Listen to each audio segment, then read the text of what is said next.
Addiction. It comes in many forms. Drugs, video games, social media, vaping, and other things. I just want to talk about it and share my personal opinions on the topic and why it has increased in our society.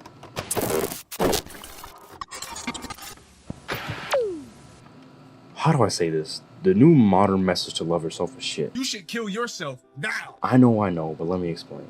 Now, I'm not saying we should all just be depressed and hate everything about ourselves, but I am saying to just be more honest with yourself. We all have bad habits or things we can improve on. Don't just dismiss them by saying, it's okay, I love myself, or I'm just quirky, guys, or I'm him. Now, I'm not saying you should not love yourself. Yes, you should love yourself now. But you should still actively try and stop bad habits or improve upon yourself, and take pride in that, because you sacrifice your time and put in effort to come out a better person. And plus, if you have pride in yourself and aren't actively improving yourself, it is so shallow because deep down you know you shouldn't be praised, but you still want to be. You see this thing? This chemical? This is what people are blaming for their addiction problems. And they aren't totally wrong, but not totally right either. People have been saying that dopamine is the root of all of our addiction problems, and people give it a bad rep. And before I talk about this, I would recommend watching Fad's video on dopamine. I got all this info from him, and he goes into way more detail. I will leave a link in the description below.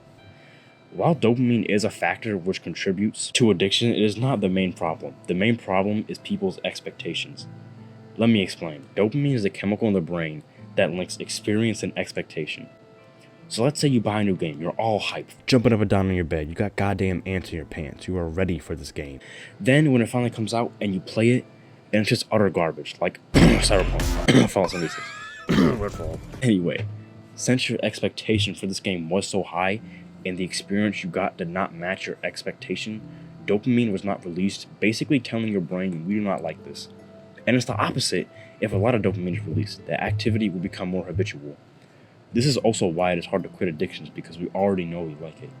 And companies exploit this. For example, free-to-play games like Fortnite are so addicting because the companies are constantly putting out more and more content. Drake! Thus your expectations are always exceeded. So you keep playing.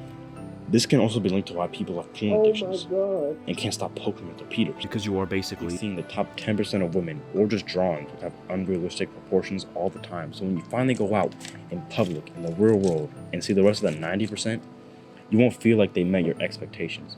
This is why dopamine detoxes are obsolete, because you can't really decrease the amount of dopamine you have in total. If anything, a dopamine detox will just make your habits come back stronger. And also, dopamine is a chemical the body needs. It helps with stress response and movement. And if you have no release in dopamine, then you won't feel motivated to do anything. Now you're probably asking, how do we stop doing things that are addictive? Don't never buy no weed from the gas station, bro. If you're constantly chasing a higher pleasure. What you need to change is where you get your dopamine, and try to find new things to do. Now this sounds way more simple than it is, because your brain will always want to default to what made you pleasurable before, but by actively redefining what makes you happy, you will eventually get better. For example, instead of just doing NoFap, use the extra time it gives you to explore a new hobby. Read that book, and start that project, and stop distracting yourself. Think about being reborn a new person. It does not matter what past me did, that is not what I want to do anymore. I can still have good parts I liked about me, just changing unhealthy habits, because I see too many people go down this path and take it to the extreme and try to eliminate everything about themselves before, because they link that with the unhealthy habits. So just remember to live life a little more. Don't just have the same boring routine every day, and try something new. It can help you become your true self. Now get the f*** out of here.